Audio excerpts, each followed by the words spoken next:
Hey now, it's Sharon, and I'm back to share another idea on how to better the police, reform the police. If you're new to the channel, I'm a retired detective. I worked for 20 years for a southeastern city in the US, and I was also in the military. I'm sharing my ideas, experiences, perspective, and opinion on how to better the police through my experiences and talking to other folks that throughout the years. I've created a plan. I've gone back and tweaked the plan. I talk about the plan to better the police, reform the police on this channel.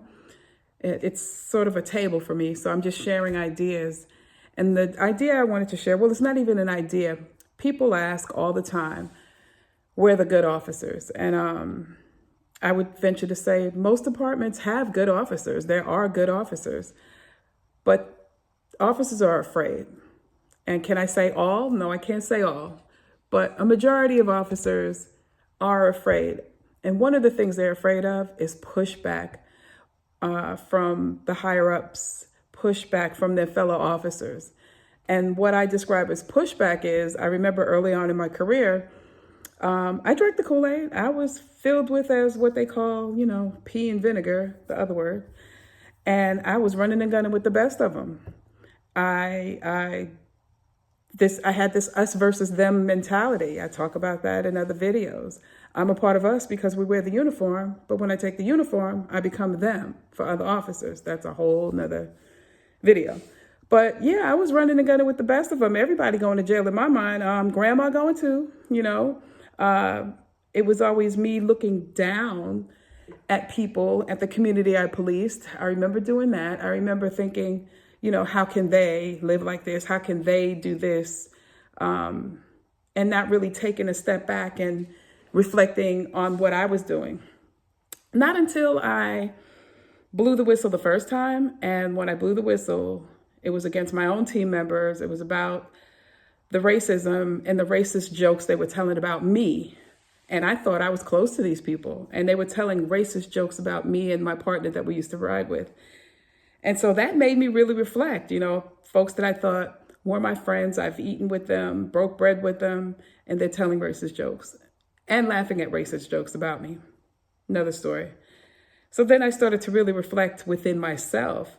And it wasn't an overnight thing. It took several years up until the second time I had to blow the whistle.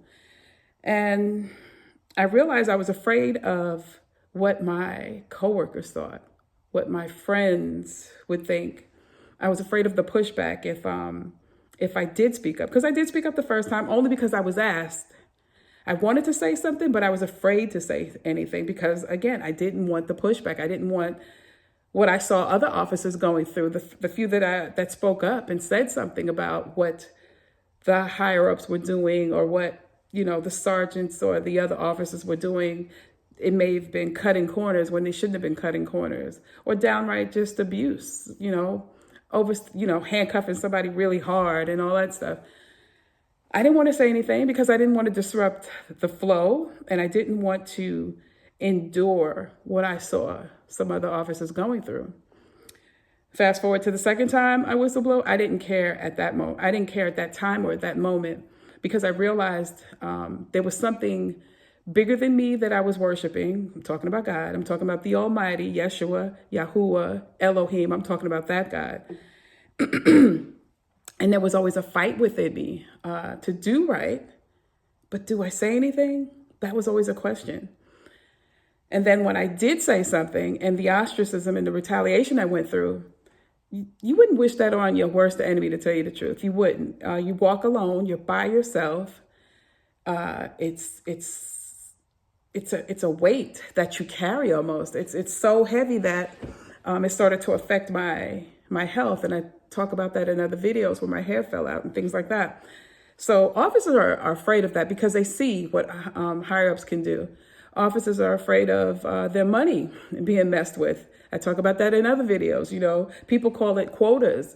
We used to call it productivity. And, there's a way to threaten officers. You like your days off, Walters? Really? Things like that they would say, things like, aren't you going to earn your paycheck? Why are you just sitting on the corners all day? That you want to earn your paycheck. I talk about that. You got to go check out the other videos. But that's what officers are afraid of. They're afraid of the pushback in speaking out, the pushback and the ostracism that happens. And I talk about that in this book. I talk about that. I wrote this book. It's called My Middle Eastern Conflict, Looking Back at My Future. And I put landmarks in here.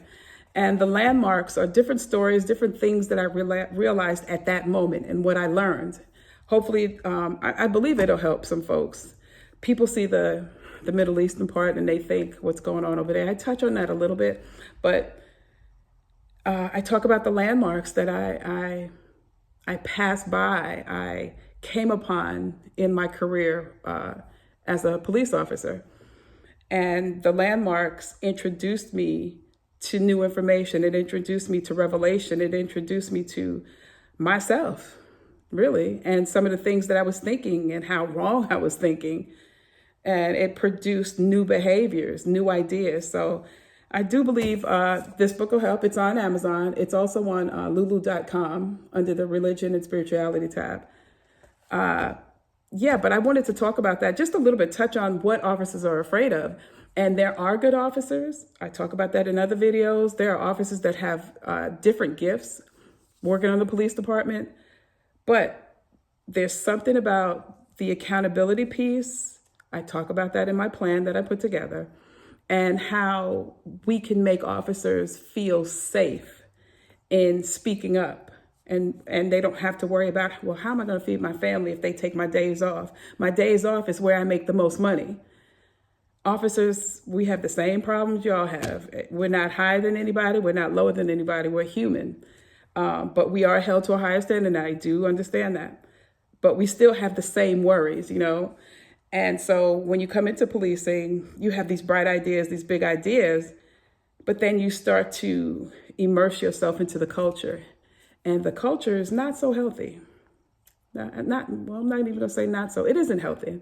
Police culture is not healthy when it indoctrinates you, when you follow orders blindly, because they have policies that say, if you know the sergeant's telling you to do something wrong and you still do it, that's on you. They even have policies like that. But the culture is so on you, and it's pressing you down, where you're looking like, okay, I just saw him do something or heard something, do something, and I don't even know if I should say anything. But I'll talk about that, the confliction within policing and the policies and what's practiced. I remember stating that in a video in my old department. We had a saying, there were practices that were not policy, and there were policies that are not practice. I addressed that in my plan that I put together, and I'm sharing little by little on this platform. But yeah, officers are afraid, and they're afraid of other officers and what they may do to them. And I'm not talking about the physical. That happens. Physical violence happens. But just the psychological, the mental aspect of it, the control that the higher ups have over how you make money on your second job. They can crash that altogether. You know, Friday and Saturday, I had those days off, and they tried to take them from me. And like I said earlier, I was unafraid to speak up anymore. I didn't let the lucrative job govern my morality. I did it earlier, but that no longer was a chain around my neck, so to speak. And so I would say to new officers, if you're coming into policing, my father used to say, you better know which God you're serving. And I would say that to the new officers. If you serve a God, know which God you're serving, because there is a God in policing, and called Mammon. Well, yeah, it's called Mammon because it's about money. So yeah, you don't want to serve that one. That's all I want to share this week. If you're new to the channel, the link for the store, the online store, that's how you can help the channel, is in the description. The link for this book will be in the description. And I have other books, puzzle books and things like that, notebooks on the online store. The link is in the description. And that's it. I'll come back next week with another idea from the plan.